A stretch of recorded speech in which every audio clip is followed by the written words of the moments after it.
The Sound of Damian Wayne. Written by Magnoliabee. Read to you by Evie is Evil. Chapter 14.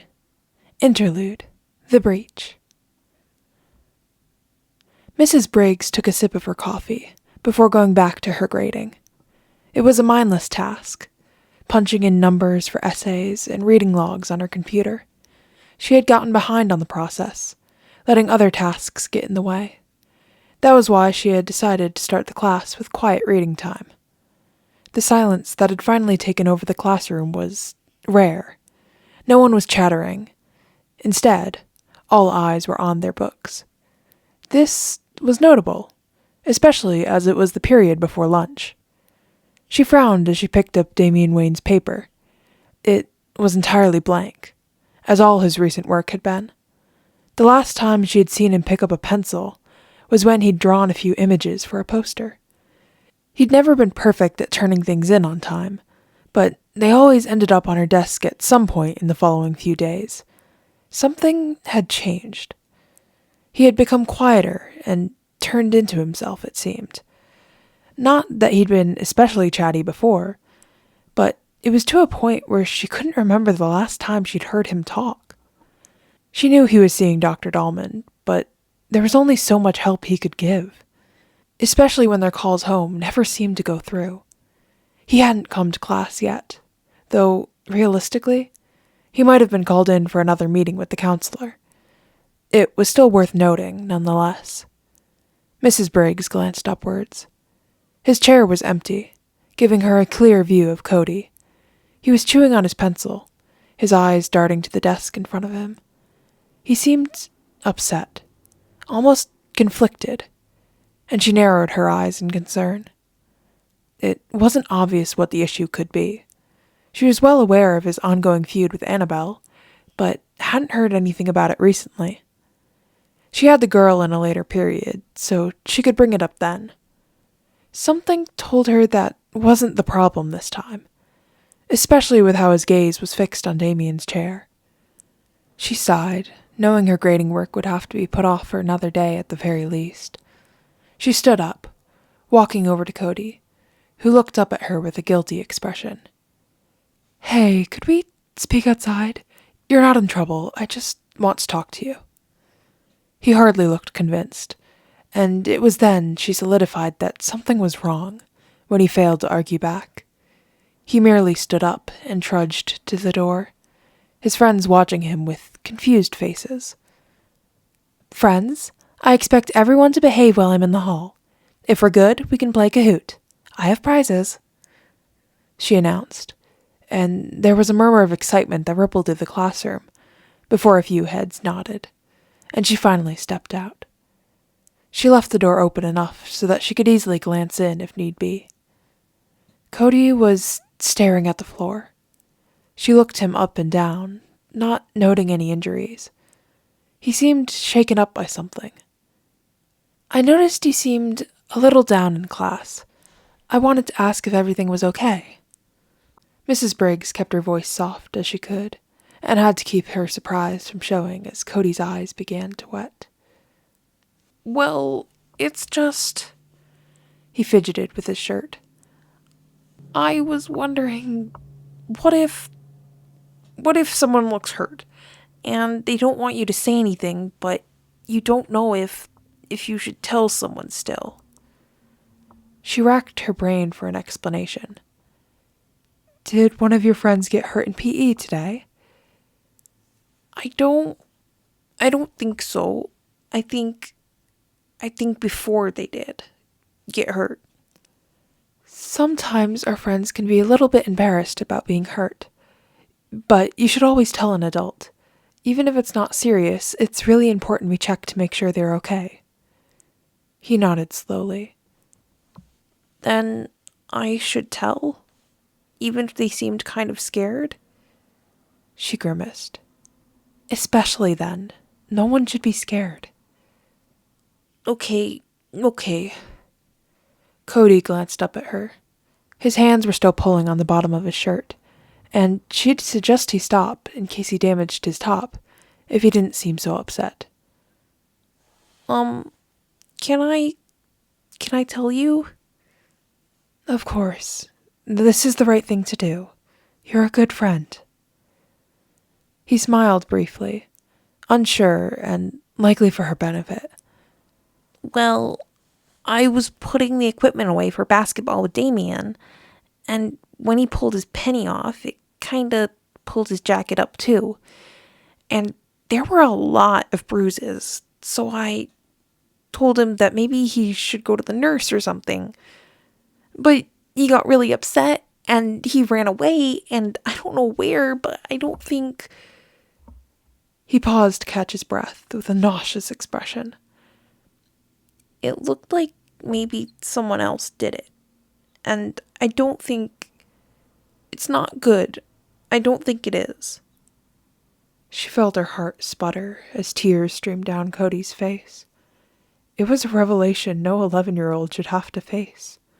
A shattering of innocence of sorts. Oh, sweetheart. At that moment, she did not care about whatever rules the school had about initiating hugs, because he clearly needed one. She held her arms up, and he took this offering easily. She let him cry silently into her, a wave of horror slowly passing over her as she let his words sink in. Because it made a lot of sense. And maybe that was the worst part. She knew Damian was acting differently. That the kind of change he'd gone through in only a few weeks was unprecedented. The school had begun filing evidence to build a case if things escalated, but she never did consider this. It made a frightening amount of sense. Mrs. Briggs was a newer teacher. She was 25, only in her 3rd year of teaching at a school like Gotham Academy. She'd been extremely lucky to be granted such a position. A private school of this caliber paid much better than public. Never did she think she'd have to deal firsthand with such a situation. She'd been well trained as a mandated reporter, but putting that skill set to use was a different story. It was one of those things you never actually thought you'd use, especially at a school with staff she so greatly looked up to. She thought the kids would want to go to someone else who seemed more experienced. But Cody's tears had made it real, and she knew what had to be done. She just couldn't imagine who might have inflicted such damage on a young boy, on her student, on Damian. She strongly hoped it wasn't who she suspected it might be. I don't think that's the case, Bruce said, raising an eyebrow at the quivering man in front of him.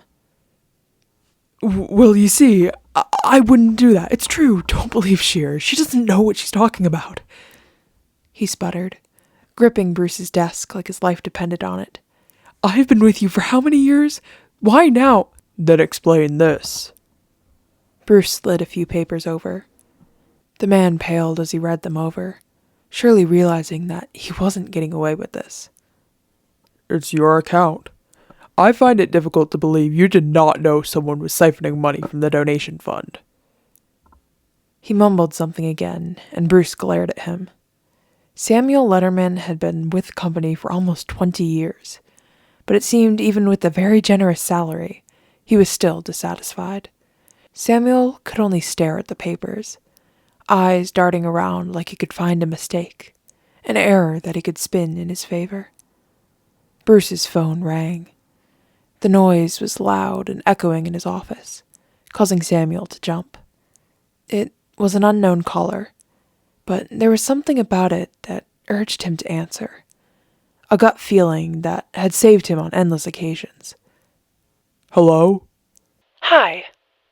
It was a woman's voice, clinical in inflection, professionally trained. Am I speaking to Bruce Wayne? You are. Who is this? He frowned, leaning back in his chair, holding a pencil. He motioned for Samuel to leave, who looked startled by the gesture. Out. Samuel scrambled up, snatching up his bag and leaving hurriedly through the door.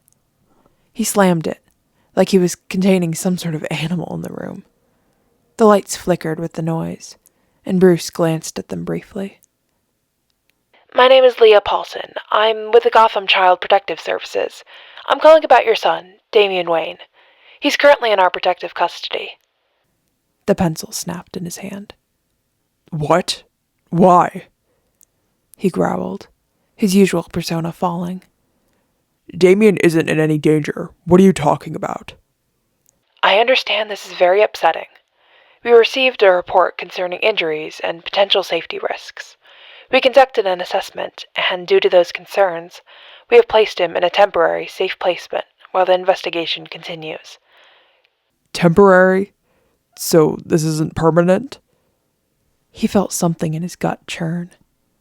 Of all the conversations he thought he'd be having, this one surely hadn't crossed his mind. Is he safe? I don't... She cut him off. Damian is safe, yes. At this time, we are seeking a relative or other placement that is a good match. We would like to place him with someone close to him, if that's possible. And you'll tell me where he is, correct? You said injuries. I need to see him. She spoke carefully. Under current policy, I can tell you the general location and the agency that is caring for him. I also need to explain your legal rights, because a court hearing will be scheduled soon. You have the right to legal representation, and you will be notified of the date, time, and place of that hearing. A hearing? When? He felt hollow as he listened to her answers, each cementing the fact that something was completely and utterly wrong. We are working to file a dependency petition. Depending on court availability, the initial hearing often happens within 24 to 72 hours of removal. I will send you a written notice of the hearing details, your rights, and who your caseworker is. My direct line is 203-7247, and my supervisor is Jeffrey Lanowski if you need to call back. All right. He paused, swallowing thickly. And how long do you expect this placement to last? Leah hummed.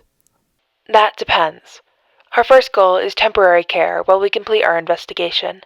If the court requires that he stay with a temporary guardian beyond the next hearing, then we'll follow court orders. But I can assure you, it's not our goal to sever your relationship. We want to resolve this in the safest way possible. I'm going to fight this. I wouldn't hurt my son, and I would never let anyone even try. You have every right to. Her voice sounded minutely less cold, which he felt was in his favor. I will send you paperwork, including how to request court dates, visitation, and how to have your attorney appear. Do you have someone you trust who can take him in for now? He slumped in his chair, in a state of disbelief that this was happening, that something like this could even happen. He should have paid more attention to Damian, focused more on his change in demeanor, but he'd let it stand to the side with everything else happening, because at least he'd known Damian was safe and could open up when he wanted to. He had tried to indicate to Damian that he could talk to him. The change had only been for 2 weeks. And yet, none of that had been the truth, had it? The word injuries flashed in his mind like a film reel. I have one person in mind. Dick was skimming through case files in the cave when he got the call. It rang once on the table when he searched for it, buried underneath a few folders. He didn't recognize the number, but he decided to pick up the phone anyway. He was getting sick of sorting, so any form of a break was welcome. Hi? He greeted, stretching in his chair. Hello, am I speaking to Richard Grayson? He frowned, wondering if his number had been leaked again. That's me. Who is this? My name is Leah Paulson. I'm a social worker here in Gotham. I'm calling to ask if you'd be able to take temporary custody of your brother, Damian Wayne. Dick had to blink a few times. He considered briefly whether he was mishearing things. What? Sorry, did you say that you wanted me to take temporary custody of Damian? Yes, if you aren't able to, then next... Wait, hold on. Yes, I'll take him. Of course. I'm confused about what happened. His heart was hammering, worry seeping into his tone. Why is he in temporary custody? You can't just... His father is Bruce Wayne. Did something happen to him? He feared the worst. Hypotheticals flying past him of hospitals or even jail. Misunderstandings that would nearly be impossible to resolve. Mr. Wayne has already been contacted.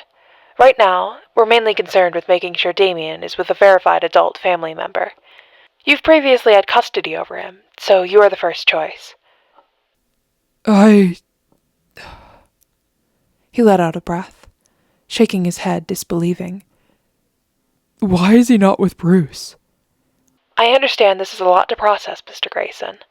Unfortunately, I can't disclose specifics over the phone. I can tell you Damian is physically safe right now, but we need placement tonight. Her voice became harder. Can you confirm you're able to pick him up today? I'm aware your primary residence is listed in Bloodhaven. Fear was quickly becoming the sole emotion he possessed. I'll come. I am in Gotham right now. But where exactly is he? Damian, is he okay? As I said before, he is safe. He felt a flicker of anger at her wording. Safe wasn't the same as okay, and she seemed to know that. You'll need to come down to the Gotham Child Advocacy Center to sign release paperwork. I'll text you the address. Please bring identification. He forced his voice to remain steady, though his anxiety was only rising. All right, okay. I'll drive over right now. He's with you? Yes, thank you. I'll see you then. She hung up before he could ask more questions. He cursed, running a hand through his hair as he hastily stood up. Bruce's contact was easy to find, and he tapped on it as he began jogging upstairs. The phone rang, each time going unanswered. He groaned as he was sent to voicemail. Come on, Bruce, pick up your damn phone. Dick hissed, hoping Bruce would listen to that later as he shoved his phone into his pocket and rushed to find his car keys. 1,000 thoughts were running through his head. It wasn't clear why the state would suddenly decide to take Damian from Bruce. Phone calls home of concern about Dick had usually been answered with a charismatic explanation of how boys will be boys, and a wild story of him falling off a dirt bike. So this had to have been sudden. Something that set the school's alarm bells off. Because Bruce would have at the very least answered the phone when it came to Damian. For any of them, for that matter. He fumbled for his bag, snatching it up instead of wasting time looking for his car keys. It was a terrifying feeling to know something was wrong, but not having any way to help. Worse still, Dick was well aware that Damian had been off as of late. He had been notably to the point when texting, much more than usual, and while he was planning to visit anyway, a call from Tim had solidified the need. He hadn't been able to focus solely on Damian as soon as he would have liked. Dick had needed to quickly finish up a few cases as fast as he could, and the work he'd been doing all day had been the final step. He'd been planning to pick Damian up that day anyway, drive him to his favorite cafe, and end with a conversation on why he had been acting differently as of late. He had been trying to do it slowly and carefully, so he wouldn't scare him, easier than outright confrontation. But maybe that had been a fatal mistake. Perhaps something was much worse than what he'd been assuming. A brief spell of missing his mother was normally the culprit. That didn't seem the case this time, and that thought clawed at him, taunting him. Another selfish choice that had hurt someone he loved. He considered briefly whether he should grab a few sets of Damian's clothing. There was likely a shirt or two in Dick's apartment that he'd left behind.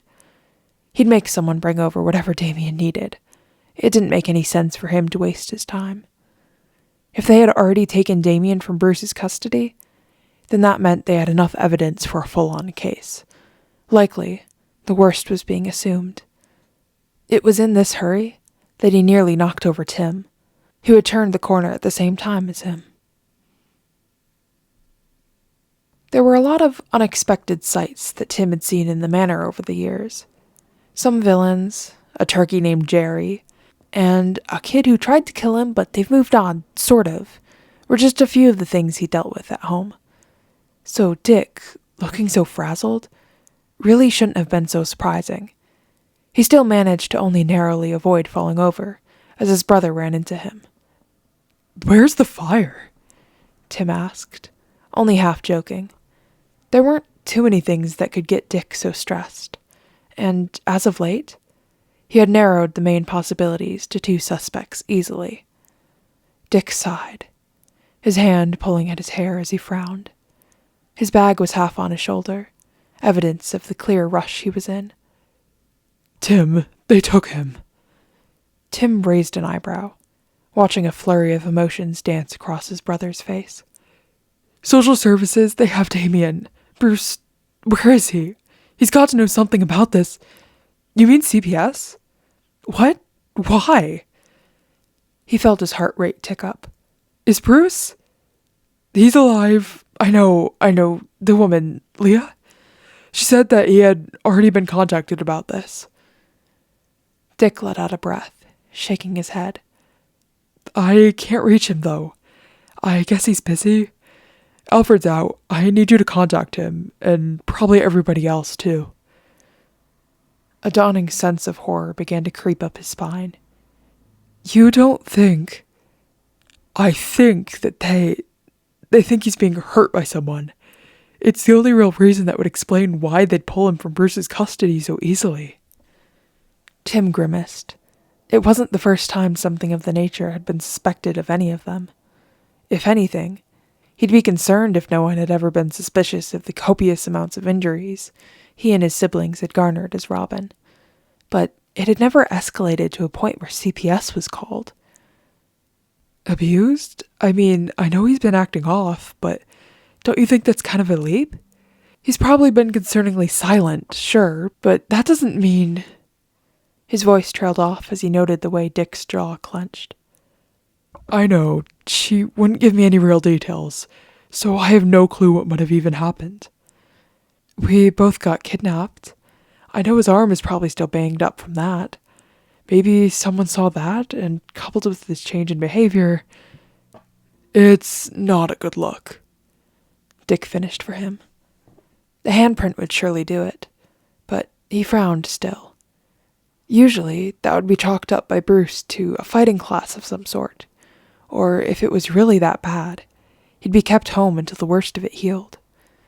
Damian with bruises wasn't anything to bat an eye at, truthfully. He liked to brag about them, as if they spoke of his character in some way, puffing up his chest as he pointed out each one, and detailed whatever fight he'd been in. It would almost be cute if it were any kid but Damian. And admittedly, sometimes it still was, especially when he'd get indignant when Tim would ask if he was dramatizing. But he paused to rack his brain and confirm his thoughts. If that were the case, the police would have a report. They would have cleared up any misunderstandings about the arm thing, at least. And he hasn't been injured that much on patrol in a while. I mean, we would have noticed. Anything bad would have faded by now. That's the thing, I don't... Dick tightened his hands by his side. Have we been missing something? Shit, was all Tim could say as he stared off. Because Damian had been quiet recently, sure, but Tim had, at least in the beginning, taken that to be due to misplaced fury that would fade at some point. He'd alerted everyone individually after the gala that Damian seemed down. It hadn't seemed too pressing yet. Maybe just a bad week. But the art show fiasco had made it clear it might be something deeper than that. He had a lot on his plate, with the whole weirdness of the kidnapping and now creepy cult-like occurrences all over Gotham. But Damian was his little brother, and he knew he could have tried harder. Maybe it wouldn't have escalated to this point then. Yeah. Dick stuffed his hands in his pockets, an exhausted expression on his face. They're probably questioning him about something. It seems like social workers are trying to pin it on Bruce. What? He wouldn't... Tim frowned. I mean, that doesn't even make sense. We would have known that. The kid has been acting weird, but not just around Bruce, to where... Bruce was a lot of things, but behind his mask, Tim knew he cared above all else. It was why he bothered going out each night, facing endless misery stoically and resolutely. So there was no doubt in Tim's mind that it just couldn't be the case. Batman didn't hurt Robin. He protected him. But Batman and Bruce weren't the same for most people. I know. We know, but it doesn't look good. Dick's voice shook slightly as he continued. Damian is a really insecure kid. I know he's a little egoist sometimes, but it's just kind of a cover, you know? It was a true statement, obvious from the barbarous nature of every word the boy spoke, every carefully crafted dig and well-placed punch. He was always trying to prove himself, but was surely going about it the completely wrong way, which made it all make sense in a sickening manner. Because if Damian was being hurt, would he be willing to say anything? To admit something he surely perceived as his own weakness? Tim shook his head in a state of utter disbelief. He frowned, chewing at his lip as he slowly considered the last 2 weeks. It didn't make any sense, and yet, the more he thought about it, from the way Damian had flinched at the gala when he tried to pat his back, or his overall solemn attitude, there was some merit to the idea. Just not Bruce of all people. I don't know what's going on, but I'm worried. I know I haven't been around much lately, but you have. Dick looked up. His gaze hardened. Anything I should know, like behavior changes or weird interactions? Well, Tim struggled to put everything into words, taking his time as he spoke. He's been quiet since... God, I don't even know. I thought he was just mad at me for some reason, so I tried to avoid him to let him cool off. But he didn't change. And I got pissed when he didn't tell me about his open house, so no one went. And that definitely set off some alarm bells with the school. He tugged at his collar, the room suddenly too warm as he felt sweat beads congregate on his neck. As he asked in a near whisper, Do you think it's true? That someone really... He trailed off as Dick clenched his fists, his jaw setting as he glared at the floor. I'm scared to figure it out, to be honest.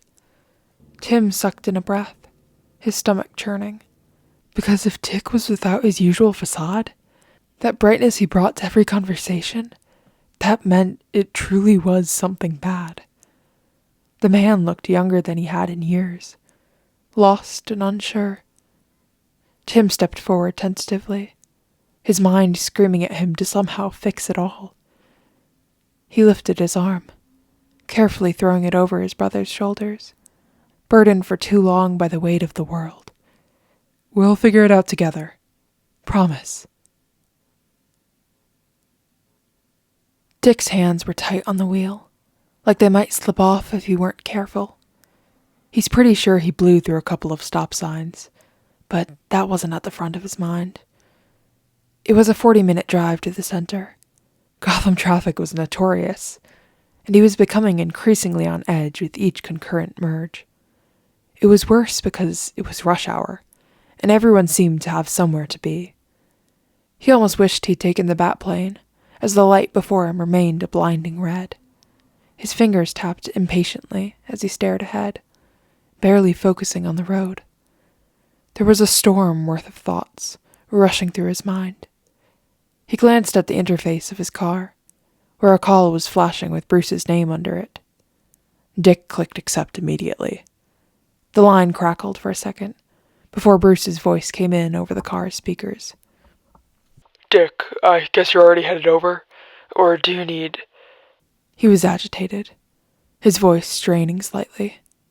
Dick swerved around a slow-moving truck when the light finally changed. A chorus of car horns blared behind him, and he couldn't bring himself to care. I am close. 10 minutes. Maybe 8. There was a pause over the line, and Dick clenched his jaw. I spoke with Paulison, the social worker. She said that Damian is physically safe. Did she say anything else? Because she didn't tell me shit. Just that he's alive and that... He swallowed. And that he needs someplace to stay. Bruce's voice was brittle and raw, his inhale audible over the line. She wouldn't give me any details. Not over the phone, at least. Only that they removed him on a mandatory hold. His voice dipped lower. She implied the report was significant. Injuries, she mentioned. The word landed harshly. A punch to his gut as Dick cursed quietly. His knuckles whitened on the steering wheel, matched with the blanching of his face. He probably looked pretty ghostly to any onlookers. He wouldn't have told them anything like that, not unless... He cut himself off. Because in what situation would Damian, of all people, ever give enough information out that could land him a CPS call? He was tight-lipped to a fault, dodging injury reports like his life depended on it. I don't even know. Did she say if I could see him right away? I spoke with my lawyers. You're listed as an approved kinship placement. They'll release him to you as soon as you arrive. I already talked with Alfred. He'll be coming by to help with... Dick felt the air leave his lungs. Just don't let him think he's in trouble. I don't know what happened, but he needs to know that. I won't. And he knew he wouldn't. There were a lot of scenarios that had gone through his head, but any of this being Damian's fault hadn't ever crossed his mind. It just wasn't true. Even his subconscious was well aware. This is big. I don't even know how to... Bruce cut him off as his voice trailed. I'm going to take care of it. Call me about anything. I have to talk with more lawyers. You're the only one he'll listen to. Just try to get to him. That's the priority. He nodded, even though Bruce couldn't see him. I'm on my way. The call disconnected. His foot pressed down harder on the accelerator. A bird perched on an awning stared menacingly down at Dick as he walked into the center, with 1,000 questions ready to lob at Damian, 1,000,000 more words of affirmation to hand him. But all those thoughts had dissipated just as quickly as they had come, when he finally saw his littlest brother. His eyes widened as he took in Damian's state. He was standing, hunched in on himself, a lollipop unwrapped in his hand. His eyes flicked up to Dick on his approach, an acknowledgement that felt muddled. It felt as if he was seeing Damian for the first time. When had his clothes hung like that on his frame? Too big, almost swallowing him. When had his under eyes gained that particular shadow? When had his stare become so listless, a feeling of quiet contempt underlying it all? Attempts at communication felt fruitless. Damian would only barely respond, nodding or shaking his head sometimes. It was uncanny to interact with him. He hadn't been like this that weekend on patrol. He'd been at least somewhat animated, glaring at Dick a few times. Something was off. His breathing was even quieter, more shallow than usual, and Leah still hadn't told him the details. He guessed he'd be getting those from Bruce later that day. She'd made him sign a release form before sending them off. He could feel her eyes on the back of his neck. It was like an assessment, a test to see if he truly cared at all for him. Dick was struggling to keep his temper in check. He wanted nothing more than to take his fear and anger out on something, but his fury dissipated when he looked again at Damian. He wasn't himself. That was obvious. He'd let Dick guide him out of the center, which was uncanny in itself. Maybe he just dissociated so badly that he was stuck in his own mind. The vigilante part of his mind was reeling. What could have happened? He looked almost ill. It was like he'd been left out in the cold, a parlor to his normally tan skin. Old incidents passed through his mind, flashes of Bruce's comment on injuries appearing. Tim's theories joined them, each rising into one more sinister than before. There weren't many things that could get such a reaction like this out of Damian. An unnatural stillness. He ushered him into the car, hands hovering with a surgical sort of caution. Dick glanced at him in his seat, his eyes trained outside the window. Damian was always small for his age, and that fact only made it all hurt more. His arms were curled around his abdomen, his legs lifted onto the seat. It didn't seem like he'd noticed the pose he'd taken up. He hadn't even commented on Dick's tension. No devastating quip about his posture or ruffled clothing. He hadn't heard one for a while now, if he thought about it. Dick wasn't qualified for this, but he'd sooner carve his own heart out than turn his attention away.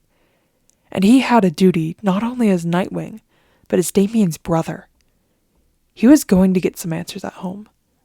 He would figure out who or what had changed Damian like this. There was no length he wouldn't go to for his family.